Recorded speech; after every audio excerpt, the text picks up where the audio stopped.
Hey everybody, welcome back to the channel, and today we're going to be doing something a little bit different. So back in the beginning days of my channel, I used to talk a lot with you guys, share stories about my life, and give advice on topics that I'm probably not the most knowledgeable on, but I feel like it's helpful just to hear from somebody else's perspective sometimes. And that is what I'm going to be doing again today. So, about a year ago, actually, which is crazy to think when I actually watched the video back, I made an college advice for freshmen video when I was a sophomore. So now I am a rising senior, and I kind of wanted to go through some of the points that I had in that video and see like whether my opinions change, whether I have more to add, and that kind of thing. So let's get into it. So my first bullet point is don't take classes at 8 a.m. I 100% still stand by this. I actually had to take an 8 a.m. class in last fall semester, and that was on top of having to be on Zoom. Torture. It was quite awful. I'm pretty sure most schools in the country are going back to an in-person style of teaching, so it wouldn't have made anything really better for me. I didn't particularly enjoy that class anyway, but yeah, I still wouldn't recommend it.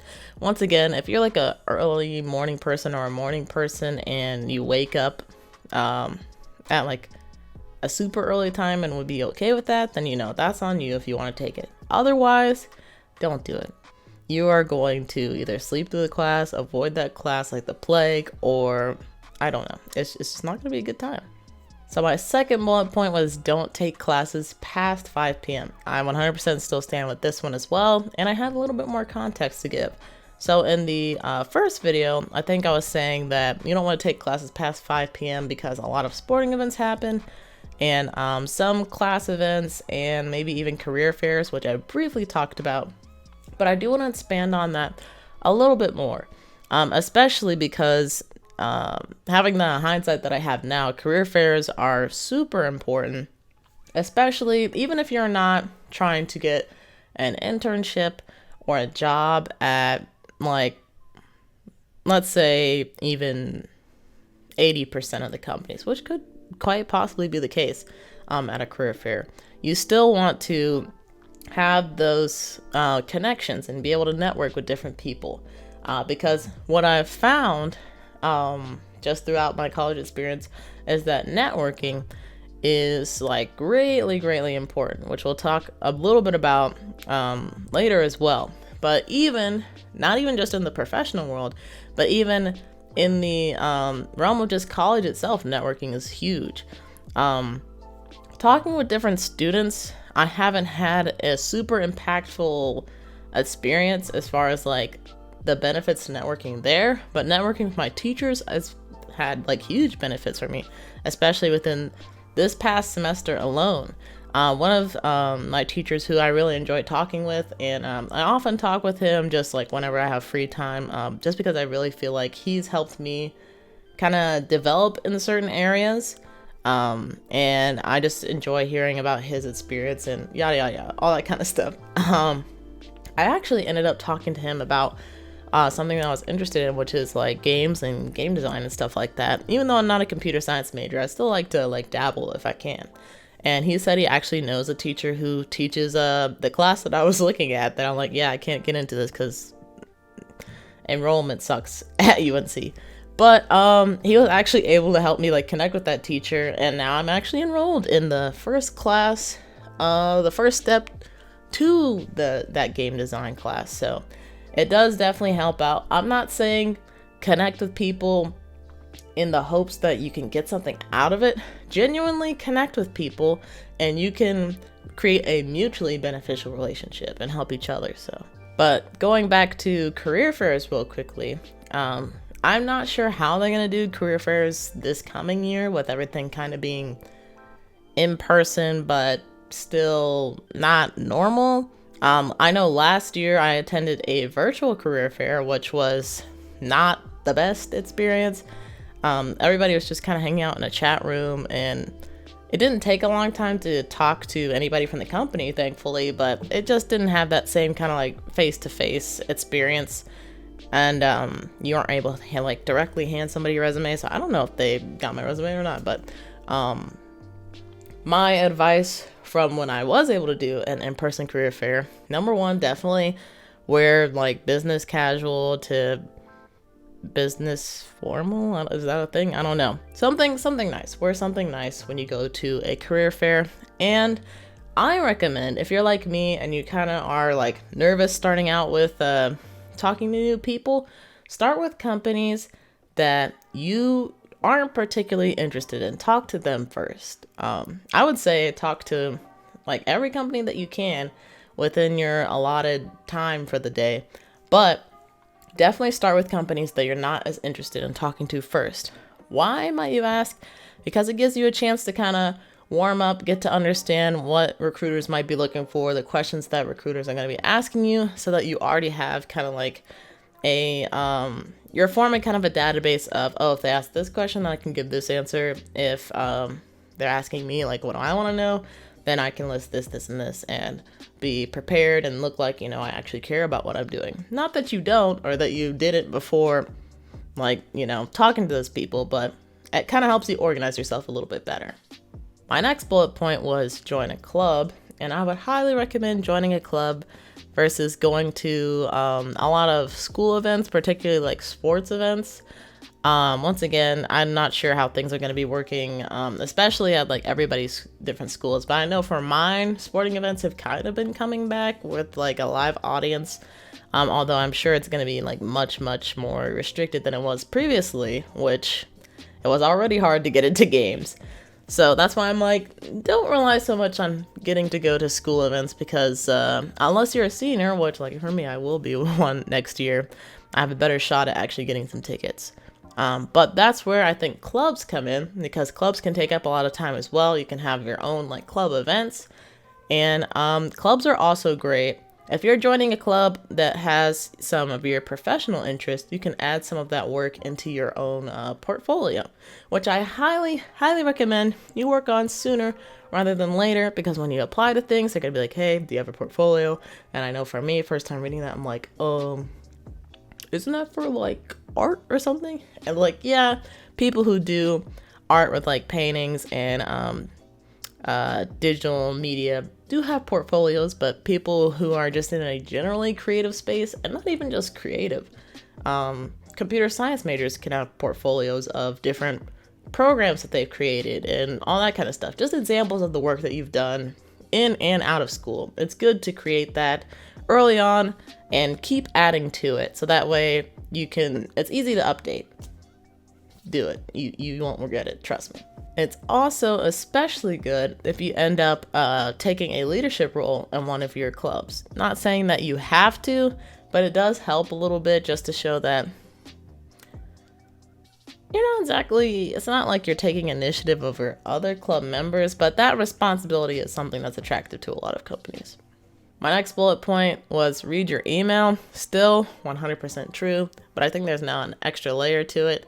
What I said in my video that I had previously made was that there's a lot of opportunities that come through your email, which is definitely true, but your email also gets super cluttered, and sometimes it's a bother to go through. So I'm not saying that you shouldn't go through it, but I understand why you might not want to read your email as much.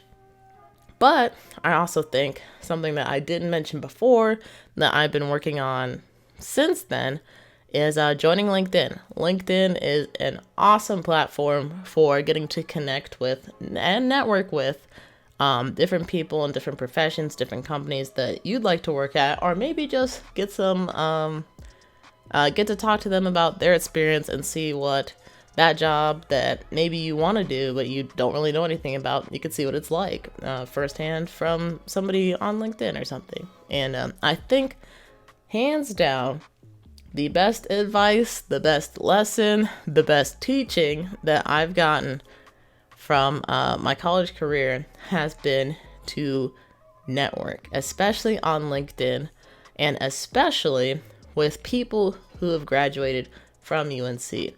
That has been one of the most beneficial things that I've done in the past year, and it's definitely helped me not only get to connect with people from different companies, but also get their viewpoint on different things and see what should I be working on now that you guys think would be beneficial in the future, or what's a trend that you guys see happening that is something that I can kind of get ahead of by doing X, Y, and Z, or something like that. Yeah, definitely connect with people on LinkedIn, but before even doing that, get your LinkedIn profile set up and just make sure you're updating it with all of your projects, all of your classes, and certifications, things like that. You'll see it. You'll see it on LinkedIn. It'll tell you like everything that you should fill out, and it'll give you suggestions. And it's just a really great platform for people who are looking for work, internships, connections, things like that. My next bullet point was know your frats. I still think this is true. To this day, I have not been to a frat party, and I don't necessarily plan on going to one. Once again, frats are not... I won't say generally, because, you know, you can't generalize, but there are certain frats that you just know you cannot, especially as a woman, it's not smart to go to. It's dangerous, in fact, to go to some of these frat parties, and it's not worth it for me. It's just not worth it, in my opinion. So if that is something that you're interested in, just make sure you know you're going to one that's not going to try to take advantage of you, especially if you're a woman, or yeah. And then I think the last bullet point I had from that video is to make sure to wear comfortable shoes. This is 1,000,000% still true. I will definitely still be investing in some comfortable shoes for next year. That's just something that you need, and if you don't get comfortable shoes, you are definitely going to regret it in more ways than one, especially living on or going to a bigger school. So yeah, definitely make sure you pick up some comfortable shoes. And you don't gotta wear them all the time, but if you're going day to day, taking classes and whatnot, I would definitely recommend putting them on then. So they can still be cute, just be comfortable. So then I have a few new bullet points to add to this list. First one being to make sure to look at the different majors carefully, because prerequisites can be quite awful. Now what I mean by this, and this doesn't necessarily apply to all schools, you should look at your majors carefully though. But I know for my school in particular, for my second major, if you are not declared a major, let's say an X major, then you can't take X classes, which is very stupid in my opinion. Like, I think even the entry-level classes you can't take unless you're an X major, which just does not make sense to me, considering, you know, if you come to college without a major, which is totally fine, you should have time to like figure things out and not be forced to jump into things. But with some majors, they literally force you to jump into it and declare it. Not that it's binding or you get punished if you say like, you know what, I don't want to be in this anymore, but the fact that you have to make that commitment to that major so that you can take different classes just to try it out, kind of dumb in my opinion. But, you know, you have to play the game by their rules because nobody's going to listen to you, really. So just be aware of that, because that's definitely one of the biggest reasons I'm in X major is because I had to take some classes. But I do really enjoy this major, so I'm glad that I did decide to declare it. But just be aware. I also just wanted to say that taking summer classes is totally fine. I know a lot of people, they want to try and stay away from that, but think about it this way. Let's say you are literally a college senior looking to be a college freshman very soon, and you've never taken any AP classes, you've never taken any advanced classes just because either you didn't feel comfortable like trying to handle that material on top of some other responsibility, or you didn't feel like the teachers that were teaching that material was fair, or reasons blah blah blah blah, you just didn't take those classes. So now And I'm going to kind of generalize here, although, you know, you have to look into it for your own individual school. It's not going to be very easy to graduate in 4 years without those extra credits that you get in college or in high school. So, in order to graduate on time, meaning like within 4 years, you're probably going to have to take some summer classes, or you're probably going to have pretty heavy loaded semesters for most of your college career, which is not something I would recommend, especially because, you know, college is not all about academics. Although in my last video, I was saying, you know, like, you are going to be doing work, blah, blah, blah. It's not all about fun, which is true to a certain extent. I feel like now that I've been here for a long time, I'm like, oh yeah, I definitely need to be having more fun instead of like stressing about all this other stuff that it matters, but it's like, I don't know what to add there. It matters, but you still want to have a good time and enjoy yourself because, you know, these are 4 years of your life. You're not going to get it back. You should have some fun along the way. But one of the nice things about summer school, actually, is that some of the classes can be a little bit easier in the sense that you don't have to take 4 or 5 classes along with this class. You can just take this class and focus on it and really have the time to dedicate to it, especially if you know if it's a particularly hard course. I would highly recommend just taking that class in the summer if you can. If not, you know, you just have to work with your schedule. But I know for me, taking some of my harder classes in the summer has definitely helped me as far as not just making good grades in those classes, but not having to be stressed throughout the year about like, oh, I have this assignment and all this other stuff, and which leads to not having fun for that semester. So, you know, highly recommend it if you can fit into your schedule.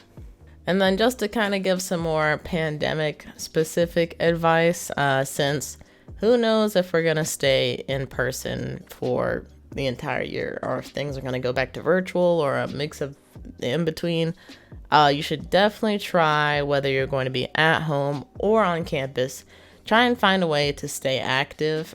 That's not only going to help you not like, you know, blow up from just sitting in your desk vegetating all the time, but it's also going to help affect your mood. Most of the time, I believe this is true, or this is a truth. I don't know. Y'all know what I'm saying. But when you exercise, you tend to have a little bit of a better mood throughout the day, and it also helps keep you, I guess, active in a mental sense where you don't feel like super tired or sleepy. Like, it kind of energizes you a little bit. So definitely incentivize being active in some shape or form. Also, if some clubs happen to stay virtual or something, don't be discouraged to not keep reaching out to people just because you're online. I feel like more now than ever, people have been trying to find excuses just to connect with each other. And having the barrier be across Zoom or across Discord or whatever platform you're using to connect with other people, I think it's definitely worth it. And it's going to make your life, you're going to be much happier if you're able to connect with other people and talk with other people versus kind of isolating yourself. Because I know that's something that I kind of did this past semester, with just taking classes over Zoom. And it's kind of hard for me in my situation just because I've never really made like a whole lot of friends within one of my majors. And then that's caused that whole like spiral to be like, now I know very few people in my classes as like a junior and now like a rising senior. So that's definitely not something that you want to do. Try to get to know your classmates as best as you can. And, you know, they're also able to help you with different work and stuff and just have somebody to bounce ideas off of and just relax. So yeah, definitely encourage doing that.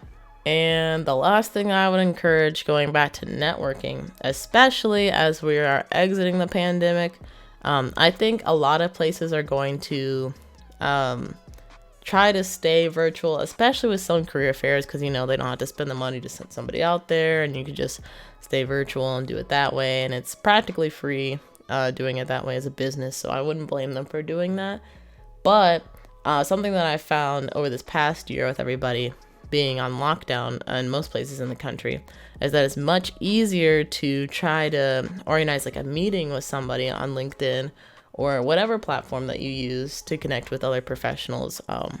It's much easier to find time during the day to talk with them because they're at home most of the day and are easier to handle, easier to get to. So definitely take advantage of that as the pandemic comes to a close. Those opportunities are probably going to be not as available as we try to push towards some normalcy. But yeah, I think that's basically all I had to share, other than make sure to keep wearing masks because, you know, that second wave is going to be hitting at some point, and you don't want to catch the brunt of that. So just be prepared, be safe, all that stuff. And yeah, if you guys like this kind of video, or like these kinds of videos, I should say, then let me know down in the comments below. You can also ask me some more specific questions about things that maybe are pertaining to you, or just something that I haven't covered that maybe you want me to cover, and I will respond back to you in the comments. And also subscribe, so that way we can have more of these kinds of conversations, but also so that you can see some of my other content relating more to productions and hopefully more video essays, which should be coming soon. But yeah, just to do a quick little update at the end here, I am hoping to cover E3 in a timely manner. And for those who don't know, E3 is kind of like a gaming, entertainment, and technology expo, and it's going to be happening in about a week, a little more than a week for me, being the 2nd of June. So with that, my uploading schedule might be irregular. I'm hoping that I can try and get ahead of some stuff and make sure the flow is consistent, but just in case that happens, y'all know why. And if you want to see some of the stuff that I cover on E3, because I will definitely be covering it, I've already made a calendar of all the different events, so I'm going to be attending as many as possible and try to get you guys some of the gaming news and some of my perspectives. Then definitely check out the Swiper Prime channel, which I will link to in the iCard up in the right hand corner of the video. Regardless of which way I pointed, you know, just look at the right hand corner. And I think it would probably be this one, but ignore me. Yeah, so definitely gonna be doing that. I think so. My next video, I'm going to be talking about the Demon Slayer movie, and I don't want to say anything about it yet. So you'll just have to see my thoughts about the movie when that video comes out, which should be this weekend. And then after that, I kind of want to do some more special topical videos that I had planned but did not have the time to devote to it. So once I start doing those, there may be longer gaps in between videos, although I'll try to cover those by doing some more Case Closed episodes, which I have one recorded. I just need to edit it. So yeah, lots of stuff going on, and hopefully you guys will enjoy it. If you guys aren't going to be into E3, there's also a lot of production news that's going on all the time. And if you guys want me to cover that, then I'll definitely think about how I can kind of integrate the two together as a news show or something, entertainment show, something like that. But yeah, in any case, thank you guys for all the support on like whatever I post here on this channel. With that, I hope you all have a nice evening, morning, or night. Whatever's, enjoy it. I'll see you guys in the next video. Peace!